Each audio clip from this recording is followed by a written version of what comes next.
Next week on Thursday, Chapter 24. Cathy saw. Cathy walked in. "There's a gentleman outside, Mr. Wiseman," she said. "He says he's here about the advertisement, the car. Shall I send him in?" She stood impassive as Harold typed his responses to her queries. Her eyes remained fixed glassily on the screen. Harold's fingers moved across his keyboard.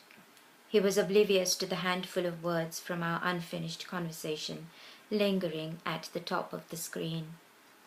They grew large and luminous like an obscene gesture before my anguished eyes. The wretched things stood on tiptoe, linked arms, and thumbed their noses at me. They grew horns and tails and shrieked, "Don't you think I love Gloria?" And I thought we were good friends. I felt less than 2 inches tall. She had to choose this moment to come in. "Look what you've done," I hissed under my breath when the secretary made her exit. "What is she supposed to think after reading all that?" Harold probably assumed I'd leave in a huff. He looked relieved when I said, "I'll wait outside till you're done with your visitor." I picked up my handbag and stepped into the foyer. I felt sick. Cathy worked behind her half-opened glass window. She wouldn't meet my eye. I made a desperate attempt to initiate conversation. "It must break his heart to part with that sports car. He loves that car." She refrained from comment. "Look at me. Say something." "I don't like coming here anymore," I persisted. "Things have changed a lot in the past months. The staff are all new. They don't know me." "Yep, take the bull by the horns. Good girl." Cathy responded in her little reedy voice. "What about the lawsuit?" Not a single muscle quivered on her countenance. I wished she would look at me. I leapt to grab the slender straw of communication. "There's really no lawsuit anymore," I said. "We'll probably have to drop it. We don't have the money to start all over again." Why was I almost whispering? "So there's never been anything going on?" Her eyes never wavered from her work. "What? Oh dear God." "No!" My voice hit a shrill crescendo. "Calm down." I took a deep breath and exhaled slowly. "I lost a friend to ALS. I want to spend as much time as I can with Mr. Wiseman before." "I remember you told me that." She was cold, indifferent. She didn't care. She didn't believe me. I was unable to salvage the flailing conversation. Cathy flipped through a file, concentrating on the papers on her desk, as if I wasn't sitting inches away from her. The next several minutes limped by in unbearable silence. Harold's caller made his departure, and I hurried into his office. "I spoke to Cathy," I told him. A look of relief came over his face. He nodded his head in approval. My voice became terse. "She wanted to know if there's been anything going on." His shoulders slumped as he stooped to tap on the keyboard. "What must she think of me?" "Exactly," I responded dryly.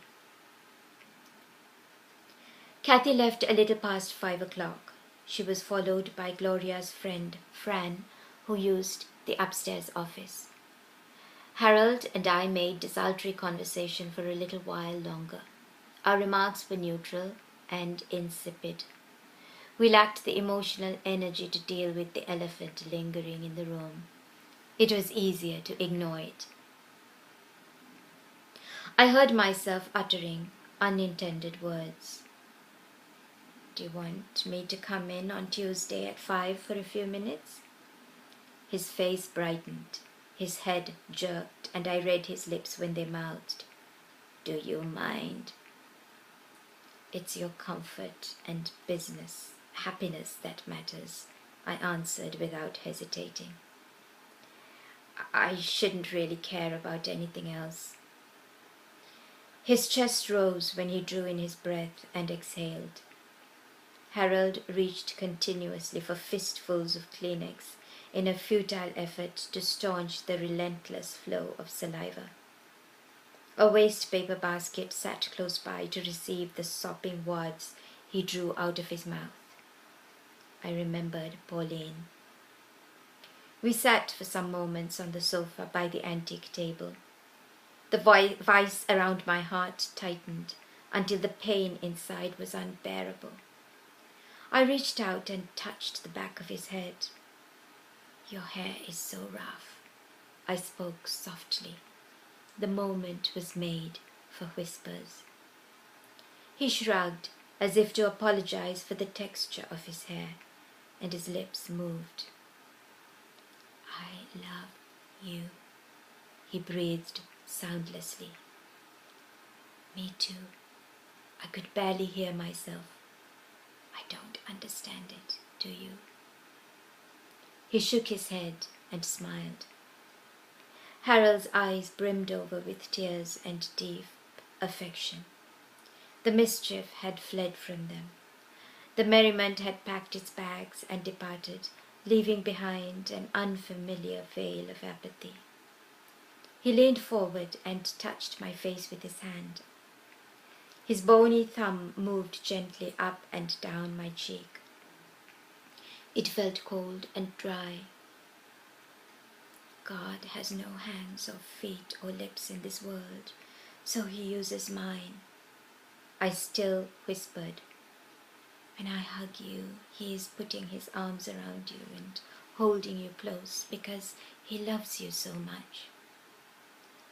My voice broke as the frog in my throat expanded to unbearable proportions. Harold stumbled back to his seat at the desk. He bent over his keyboard to write.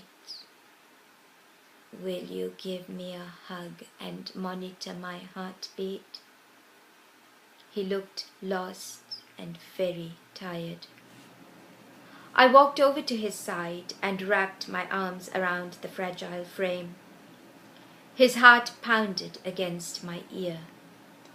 We stood in unmoving silence for several seconds until the hands of the wall clock began to taunt me. I murmured, I have to go. I promised Joe I'd visit the hospital. His wife, she's bad. Harold shut down the computers and turned off the lights. He set the burglar alarm and began to fiddle with the door key. He managed to pry it out of the keyhole before I could offer to assist. He almost lost his balance on the front steps. I placed a steadying hand on his elbow. The silver SUV, a hefty Goliath, loomed over its owner's frailty. He had no business behind the wheel of that Acura. Someone should have had the courage to take the car keys away from him. I remained until Harold secured himself in the driver's seat and headed to my vehicle in the rear lot. I found myself reluctant to drive away. To be continued.